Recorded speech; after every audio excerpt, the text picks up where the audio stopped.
अस्सलाम वालेकुम।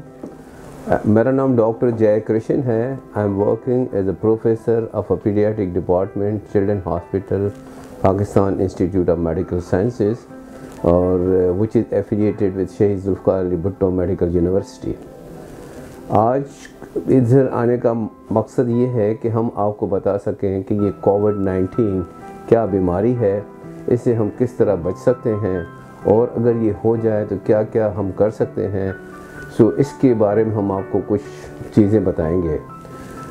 जैसे कि आपको पता है कोविड-19 बेसिकली इसका जो वर्ड का मतलब है कि ये जो Covid virus corona virus disease जो कि 2019 में फर्स्ट टाइम एपिडेमिक हुआ था चाइना में, और उसके बाद फिर ये बीमारी फैलते फैलते पूरी दुनिया में फैल गई है, जिसको हम कहते हैं पैंडेमिक। मीन्स दुनिया की तो कोई ऐसा जगह नहीं है जहाँ पर ये बीमारी ने अपना असर न डाला हो। Covid it can affect anybody. ये बीमारी जो है ये किसी भी एज को अफेक्ट कर सकती है। मैं कोशिश करके बच्चों के हिसाब से बात करना चाहूँगा। जैसे कि आपने देखा होगा आजकल कोविड से जो है ना डेथ रेट बहुत ज़्यादा है। डरने की वजह ये नहीं है कि कोविड का नाम सुन के लोगों में खौफ आ जाता है, लेकिन ये है कि कुछ तदाबीर हम कर सकते हैं, क्योंकि यूजुअली ये जो बीमारी है बहुत छोटे बच्चे हों जो कि 1 साल से कम हो, जिनका इम्यून सिस्टम इतना वेल डेवलप ना हो, या फिर वो बड़े बच्चे या एडल्ट पर्सन जैसे जैसे उम्र चढ़ती चली जाती है तो आपका इम्यून सिस्टम वो कमज़ोर होता चला जाता है। तो वो बच्चे जिनका इम्यून सिस्टम कम हो, जिनको कोई बीमारियां ऐसी हों जैसे क्रोनिक किडनी फेलियर है, किसी को इम्यूनोसप्रेसिव दवाई लगे स्टीरॉयड मिल रहे हैं कई बीमारियों की वजह से, लंग इन्फेक्शंस हैं, किडनी की बीमारियां हैं, अस्थमा है, या फिर ये कि अगर किसी को दिल की बीमारियां हैं, जैसे आपको बच्चों में दिल की बीमारियां वो या मौरूसी भी हो सकती हैं या बाद में भी हो सकती हैं, या अगर आपका इम्यून सिस्टम किसी भी वजह से कम हो तो ये बीमारी का अटैक कुछ ज़्यादा ही होता है। और इस बीमारी के अलामात जैसे कि आप लोगों को पता है कि लोग पूछते हैं कि क्या डॉक्टर साहब ये बीमारी बच्चों को अफेक्ट कर सकती है, तो यस, ये बीमारी किसी भी एज को अफेक्ट कर सकती है। पैदाइश से लेके बुढ़ापेपन तक ये किसी भी इंसान को अफेक्ट कर सकती है।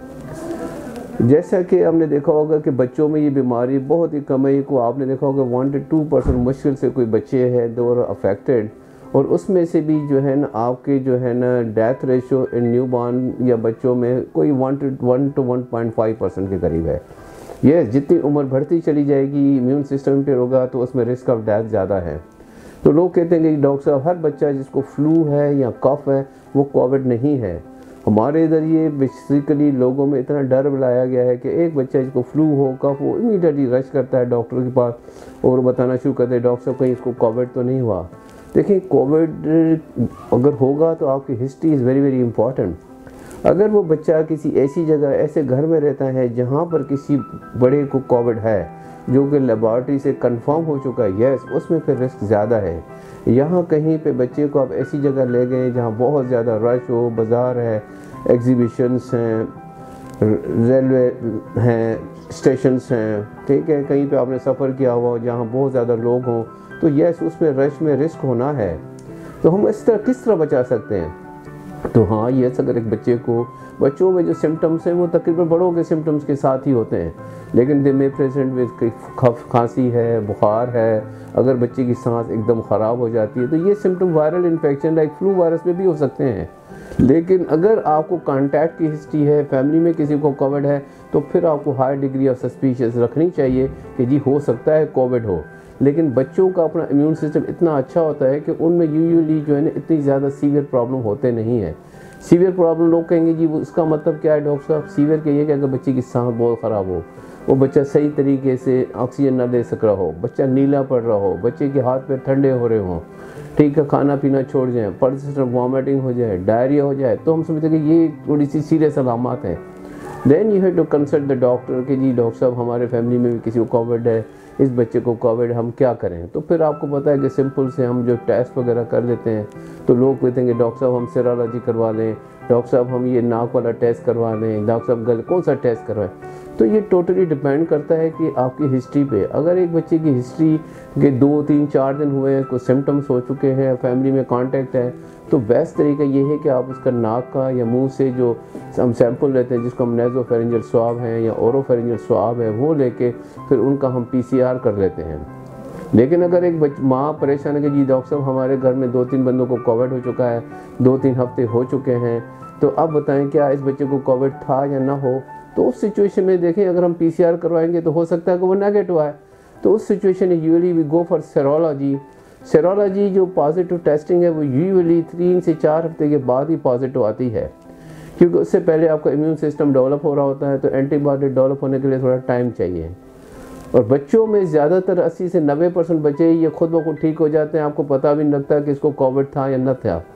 बाकी 2 से 3% ऐसे हो जाए जिनकी सांस बहुत ख़राब हो जाए, दिल की धड़कन तेज़ हो जाए और नीला पड़ना शुरू हो जाए, फील करना छोड़ दें, उन बच्चों को फिर हम कहते हैं कि जी ठीक है, इनको अस्पताल में लाएँ।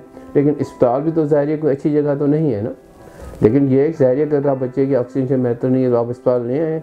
इस वक्त देखें, आई am working in children hospital. हमारे पास कोविड के टोटल मेरा ख्याल अगर हम 8-10 महीने की हिस्ट्री ली, जब पाकिस्तान में फर्स्ट केस रिपोर्टेड इन मार्च में, तो अब तक तकरीबन 10 महीने 11 महीने में हमारे पास कोई हार्डली कोई 20-25 केस आए होंगे, और उसमें मेरा ख्याल है कोई ऐसी कोई डेथ नहीं हुई है, एक्सेप्ट एक बच्चा था न्यू बॉर्न, लेकिन उसको दूसरी और भी प्रॉब्लम थी, उसकी सांस ख़राब थी, बाकी थे मेकोनियम एस्पायरेशन था, तो वो उसकी सिर्फ कोविड की वजह से, उसकी बाकी कंडीशन की वजह से भी। तो इसमें कोई घबराने की बात नहीं है। हमारा काम है उसको प्रिवेंट कैसे करें। देखें, अगर घर में किसी बड़े को हम कोशिश करेंगे कि उन बंदों को कहें जी आप बिल्कुल मास्क पहन के रखा करें, हाथों को आप साबुन से साफ़ रखें, आप बच्चों के साथ उनको किस ना करें, उनको हग ना करें, ठीक है, बच्चों को उस एटमॉस्फेयर से थोड़ा दूर रखें। जो बंदे को कोविड है उनको कहीं अपने कमरे में आइसोलेट हो जाएं, ठीक है, दूसरे लोगों के साथ उनका मेल जोल कम होना चाहिए। उनको चाहिए कि हाथ अपने साफ़ रखें, साबुन से कम से कम 20 सेकंड्स तक वो अपने हाथ साफ़ रखें। और उसके बाद ये है कि बच्चों से मेल मिलाप कम रखें, बाहर जाने से गुरेज करें, और कम से कम 2 मीटर का डिफरेंस अपने आपस में रखें, जिसे हम कहते हैं सोशल डिस्टेंसिंग। क्योंकि वायरस तो यूजली फैलता है जब आप खांसी कर रहे होते हैं या आप बहुत ज़्यादा ज़ोर से हंसे, या तो उससे ये वायरस ये थूक के ज़रिए से हवा में फैलता है। और उसके बाद अगर आप बहुत ही नज़दीक हैं तो वो जरासीम आपकी आंखों को, नाक को और मुंह को अफेक्ट करते हैं, और यही है जिसकी वजह से वायरस आपके जिस्म में ज़रूर एंटर होता है। और जो इसका जो मोस्ट कॉमन टारगेट है वो आपका लंग्स है। तो जब वो लंग्स को डैमेज करेगा तो ऑटोमेटिक आगे तो लंग इसी जगह है जहाँ पर ऑक्सीजन बंदा लेता है, कार्बन डाइऑक्साइड निकालता है। लेकिन अगर लंग डैमेज हो जाए तो ऑक्सीजन लेने का अमल ख़राब हो जाता है, आपके कार्बन डाइऑक्साइड जमा होना शुरू हो जाती है, फिर आपको सांस की तकलीफ़ होना शुरू हो जाती है। और फिर दूसरा ये कि आपका इम्यून सिस्टम, अगर आपका इम्यून सिस्टम बहुत ही वीक है तो ये बीमारी आपको बहुत फोर्सफुली अटैक करेगी। अगर आपका इम्यून सिस्टम बहुत ज़्यादा है तो भी प्रॉब्लम है। आप लोगों ने सुना होगा यार इसका तो इम्यून सिस्टम बहुत अच्छा है लेकिन देखो इसको बीमारी हो गई, तो उसमें इसको हम कहते हैं कि ये मल्टी सिस्टम इन्फ्लेमेटरी रिस्पॉन्स, कि आपके बॉडी का जो इम्यून सिस्टम है उसने वायरस को इतना हमला करने को, कि वायरस तो मर जाता है लेकिन वो जो इन्फ्लेमेटरी रिस्पॉन्स होते हैं वो आपके जिस्म को नुकसान पहुंचा देता है। उसमें वो आपके दिल को भी अफेक्ट कर सकता है, आपके खून की नालियों को अफेक्ट कर सकता है, ब्लीडिंग हो सकती है, जल्द पे आपको दाने पड़ना शुरू हो जाते हैं, रैशेस पड़ना शुरू हो जाते हैं, नोड्यूल्स पड़ना शुरू हो जाते हैं, ब्लड प्रेशर लो होना शुरू हो जाता है, किन बच्चों को जो है ना वो बेहोशी होना शुरू हो जाती है। तो ये एक सीवियर फॉर्म है जो कि 1 या 2% में होती है। तो हमें उन चीज़ों पे कंसंट्रेट कम, नॉर्मल चीज़ों पे ज़्यादा कंसंट्रेट करना चाहिए। अब आपने देखा होगा कि जी लोग कहते हैं कि डॉक्टर साहब क्या कोविड की कोई दवाई है। देखें ये सारी दवाइयाँ दुनिया में यूज़ हो रही है, ये हिट एंड ट्रायल वाली बात है, कोई कन्फर्मेटरी टेस्ट नहीं है। अब लोग उन्होंने बात शुरू कर दी कि जी वैक्सीनेशन, यस वैक्सीनेशन अच्छी बात है, लेकिन जैसा आपने सुना होगा कि आजकल ये जो वायरस है वो म्यूटेट कर रहा है, ये अपनी शेप चेंज कर रहा है। तो क्या ये वैक्सीन इफेक्टिव होगी? हम कहते हैं यस, अगर हमें 20, 30, 40% भी है हमें वैक्सीन ज़रूर लगवानी चाहिए। ट्रायल्स हो रहे हैं दुनिया में, देखें अगर हम लोग उसमें पार्टिसिपेट नहीं करेंगे हमें कैसे पता लगा कि ठीक है। तो ये जो लोगों का कहना कि जी ये वैक्सीन जो है न यूरोप वाले इन कंट्रीज़ का एक प्रोपेगेंडा है ताकि हमें हमारी इंफॉर्मेशन ले सके, देखें ये ऐसी कोई चीज़ नहीं है। आप लोग वैक्सीन यूज़ कर रहे हैं कई सालों से, आपको सारी चीज़ों का पता है। अब जो नई चीज़ आई हुई है कि जी आजकल के जी अब हम उसको प्रिवेंट कैसे, प्रिवेंट जैसे आपने बताया कि जी आप हाथ साफ रखें, मास्क पहन के रखें, डिस्टेंसिंग रखें। अब दुनिया में वही बड़ी टेस्ट हो रहे हैं कि जी विटामिन डी लेवल, लोग कहते हैं जिन बंदों का विटामिन डी लेवल अच्छा है उनको कोविड अटैक हो सकता है करे, लेकिन इतना फोर्सफुली अटैक नहीं करता। तो ये बड़ी स्टडीज़ आ रही है कि अगर आप बच्चों को आप विटामिन डी दें, जैसे कैल्सीट्रायोल है या विटामिन 1,2,5 डाइहाइड्रोक्सी एक्टिव फॉर्म, तो जिन बंदों का इम्यून सिस्टम जो है, विटामिन डी का काम क्या है, विटामिन डी सिर्फ ये इसने आपका इम्यून सिस्टम को बेहतर करना है, इसने आपको जो है ना वायरस के अगेंस्ट जो है ना हेल्प करना है, क्या कि वायरस को जो वो अटैक करते हैं, ये बैक्टीरिया को अटैक करता है, इसके अंदर एंटी वायरल इफेक्ट्स हैं, एंटी बैक्टीरियल इफेक्ट्स हैं, इसके आपका इम्यून सिस्टम बेहतर होता है, ये इम्यून को मॉड्यूलेट करता है।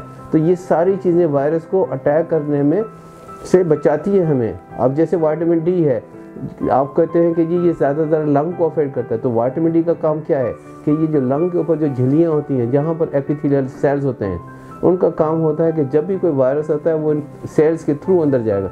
तो ये सेल अगर आप इन्हें टाइट होंगे तो वायरस की एंट्री नहीं होगी। और ये जो सेल्स हैं इसमें आपके इम्यूनिटी सेल्स हैं, मैक्रोफेजेस हैं, उनकी एक्टिविटी को बढ़ाता है विटामिन डी। आपका जो टी हेल्पर सेल्स हैं उनके जो साइटोकाइन्स रिलीज होते हैं वो आपको इन्फेक्शन से प्रोटेक्ट कर सकते हैं, इम्यून सिस्टम को बूस्टअप करता है। अब लोग कहते हैं कि डॉक्टर साहब एक तरफ तो आप कह रहे हैं कि जी ये इम्यून सिस्टम ये बॉडी को मार देता है, दूसरी तरफ ये इम्यून सिस्टम को बढ़ाता है, तो हम कहते हैं ये प्रो इन्फ्लेमेटरी सेल्स हैं, ये एंटी इन्फ्लेमेटरी, एंटी का मतलब है जो गंदा जिससे में इम्यून सिस्टम प्रोड्यूस हो रहा है उसको हमने अच्छे इम्यून सिस्टम के साथ अटैक करना है।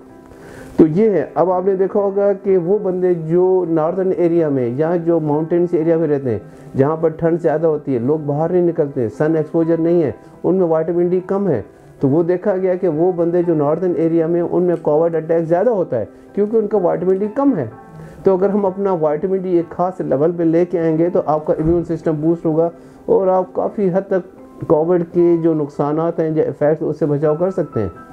बड़ों में yes you can give about 10,000 unit की टैबलेट आती है, वो रोज़ दे सकते हैं। बच्चों में हम कहते हैं कि जी तकरीबन 2,000 इंटरनेशनल यूनिट बच्चों को डेली दें फॉर 4 to 6 वीक। इस उन बच्चों में जिनमें विटामिन डी डेफिशिएंसी हो। अगर आपका विटामिन डी पहले ही नॉर्मल है तो फिर परेशानी की ज़रूरत नहीं है, लेकिन अगर वो इनसफिशेंट है तो उसमें फिर आप, मेरा ख्याल, this is my message to all the please. अभी आप देखें यूके में उन्होंने कहा जी सारी सब पब्लिक को, जिसको सबको विटामिन डी पिलाएं क्योंकि उनका इम्यून सिस्टम हो। So this is my brother advice. Again, prevention is very important.